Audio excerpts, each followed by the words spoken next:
सेठ ने अभी दुकान खोली ही थी कि एक औरत आई और बोली, सेठ जी, ये अपने 10 रुपए लो। सेठ उस गरीब सी औरत को प्रश्नवाचक नजरों से देखने लगा, जैसे पूछ रहा हो कि मैंने कब तुम्हें 10 रुपए दिए।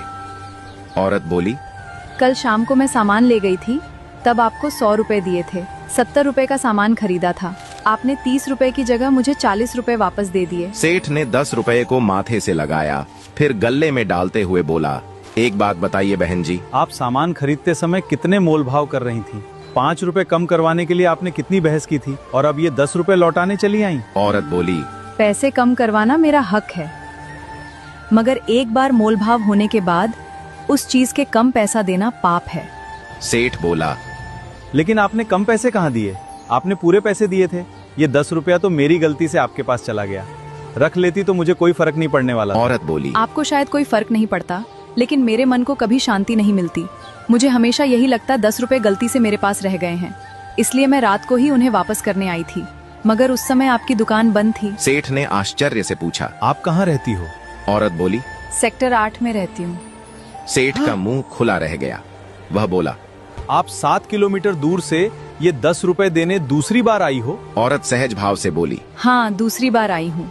मन का सुकून चाहिए तो ऐसा करना पड़ता है। मेरे पति इस दुनिया में नहीं हैं, मगर उन्होंने मुझे एक ही बात सिखाई है कि दूसरे के हक का एक पैसा भी मत खाना, क्योंकि इंसान छुप रह सकता है, मगर ऊपर वाला कभी भी हिसाब मांग सकता है। इतना कहकर वह औरत चली गई।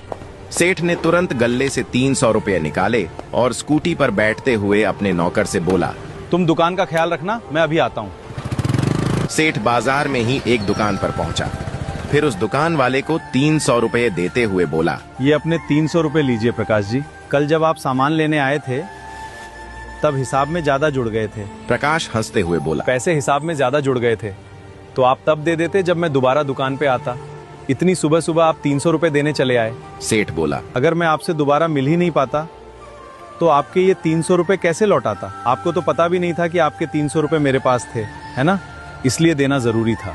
पता नहीं ऊपर वाला कब हिसाब मांगने लग जाए। सेठ तो चला गया, मगर प्रकाश के दिल में खलबली मच गई, क्योंकि 10 साल पहले उसने अपने एक दोस्त से 3 लाख रुपए उधार लिए थे, मगर पैसे देने के दूसरे ही दिन दोस्त मर गया था। दोस्त के घर वालों को पैसों के बारे में पता नहीं था, इसीलिए किसी ने उससे पैसे वापस नहीं मांगे थे।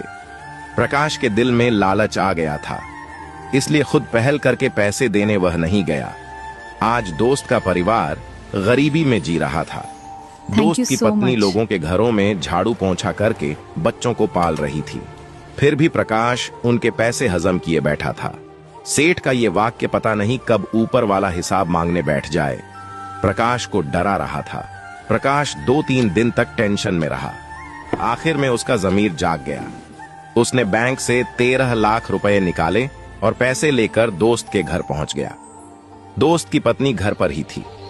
वह अपने बच्चों के पास बैठी बतिया रही थी कि प्रकाश जाकर उसके पैरों में गिर गया। बोला, भाभी जी माफ कर दो, बहुत देर हो गई। कौन सी बात? प्रकाश बोला, 10 साल पहले मैंने आपके पति से 3 लाख रुपए लिए थे। शुरू में मैं पैसे लौटाने की कंडीशन में नहीं था।